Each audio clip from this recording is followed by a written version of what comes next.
Hello, everyone, and welcome back again to the AMAC. And on today's show, we are going to do the devotional reading, and I will go ahead and get started on the reading. And again, if you like that show, I hadn't said it in a while, but hit that thumbs up. It really helps us out here at the AMAC and helps us keep on doing what we love doing.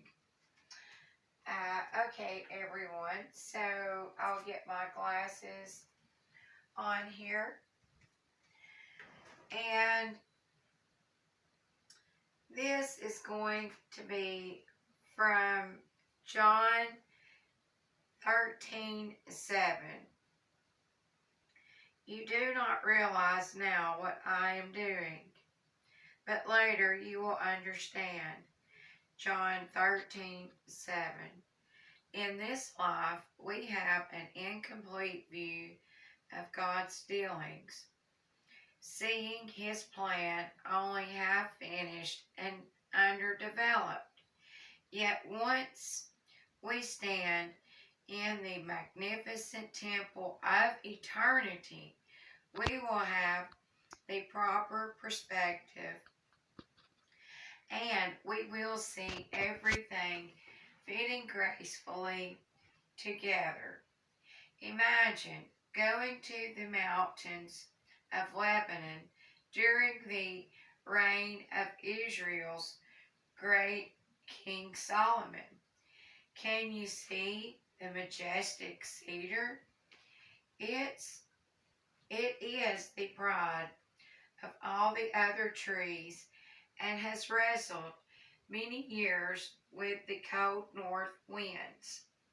The summer sun has loved to smile upon it, while the night has caused its soft leaves to glisten with drops of dew. Birds have built their nest in its branches, and weary travelers and wandering shepherds have rested in its shade from the midday. Here, heat or taken shelter from the raging storms, and suddenly we realize that this old inhabitant of the forest has been doomed to fall victim to the woodsman's axe. They watch as the axe makes its first gash on the cedar's gnarled trunk. Then we see the noble limbs stripped of their branches as the tree comes crashing to the ground. We cry out against the wanton destruction of this tree of God, and it's distinctively known, and express our anger over the demolition of its proud pillar in the forest temple of nature. We are tempted to exclaim with the prophet Zechariah, "Wail, O pine tree, for the cedar has fallen." Zechariah 11:12. As if inviting the sympathy of every less majestic plant and invoking an inanimate things to also resent the offense. We should not be so quick to complain, but should follow the gigantic tree as the workman of Hiram, king of Tyre. 2 Chronicles 2:3. Take it down the mountainside. From there, we should watch it being sailed on rafts along the blue water of the Mediterranean. And finally, we should behold it being placed as a glorious and polished beam in the temple of God. As you contemplate its final destination, seeing it in the Holy of Holies as a jewel in the, I don't know how to pronounce this exactly, diadem of the Almighty King. Can you honestly complain that this crown jewel of Lebanon was cut down, removed from the forest, and placed in such a noble setting? The cedar had once stood majestically in nature's sanctuary, but the glory of its present house will be greater than the glory of the former house. Haggai 2:9. So many people are like these cedars of old. God's axes of trials have stripped them bare, and yet we can see no reason for such harsh and difficult circumstances.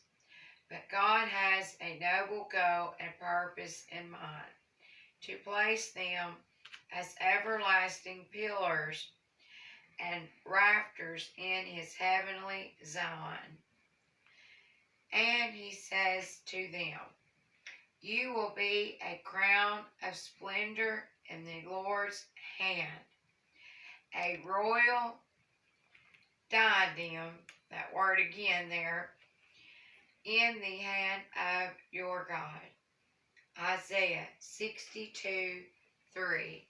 J.R. Radcliffe. Macduff.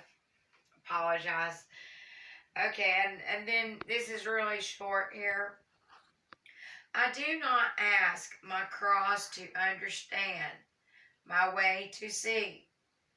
Better in darkness just to feel your hand and follow thee. And thee for me is Jesus Christ, my Lord and Savior, ladies and gentlemen. So I hope you have enjoyed these two back-to-back devotional readings here from the AMAC. And stay tuned, everyone. Have not forgotten about the painting tutorial on the manger scene to go ahead and quickly finish up that on the Christmas in July series. So, and one other thing, we've got some we've got lots and lots of gardening videos coming up behind the scenes when you're not seeing me here doing devotional readings and all of that, ladies and gentlemen. I am painting and have been doing a lot of gardening, and it is just coming along very nicely. And stay tuned. The first gardening video we will actually do will be out in the herb garden here at the AMAC studio. So everyone, and until we all meet again, may God bless you and God keep you.